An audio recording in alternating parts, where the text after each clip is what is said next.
Boost your gut health to treat depression. ഈ പറയാൻ പോകുന്ന കുറച്ച് കാര്യങ്ങൾ നമ്മൾ നമ്മുടെ ലൈഫിൽ പ്രാവർത്തികമാക്കുകയാണ് എന്നുണ്ടെങ്കിൽ തീർച്ചയായിട്ടും നമുക്ക് അത് സഹായിക്കും എന്നുള്ളതാണ്. വിഷാദത്തിന് ചികിത്സയ്ക്ക് അത് സഹായിക്കും. ഒരിക്കലും മരുന്നുകൾ കഴിക്കാണ്ട് ഇത് കണ്ടിന്യൂ ചെയ്യണമെന്നല്ല പറയുന്നത്. ഡോക്ടർ നിങ്ങൾക്ക് മരുന്നുകൾ നിർദ്ദേശിച്ചിട്ടുണ്ട് എന്നുണ്ടെങ്കിൽ തീർച്ചയായിട്ടും മരുന്നുകൾ കഴിക്കുക, അതിൻ്റെ കൂടെ ഇതും കൂടെ പ്രാക്ടീസ് ചെയ്യുക എന്നുള്ളതാണ്. ഒന്ന്, നമ്മളുടെ ഡയറ്റ് ക്ലീൻ അപ്പ് ചെയ്യുക. പ്രോസസ്ഡ് ഫുഡും ആഡഡ് ഷുഗറും ഒക്കെ മാക്സിമം ഒഴിച്ച് മാറ്റിയിട്ട് നല്ല ബാലൻസ്ഡ് ആയിട്ടുള്ള ഭക്ഷണം ശീലമാക്കാനായിട്ട് ശ്രമിക്കുക. 2, പ്രീബയോട്ടിക്സ് ആഡ് ചെയ്യുക. ഒനിയൻ, ഗാർലിക്, ബനാന, ഓട്സ്, ഇതൊക്കെ പ്രീബയോട്ടിക്സ് ആണ്. ഇതൊക്കെ നമ്മുടെ ഡയറ്റിൽ ഉൾപ്പെടുത്താനായിട്ട് ശ്രമിക്കുക.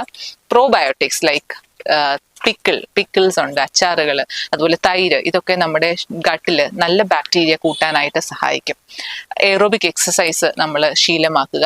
അതുപോലെ തന്നെ നല്ല ഉറക്കം, 6 to 7 hours ഓഫ് സ്ലീപ്പ് ശീലമാക്കുക.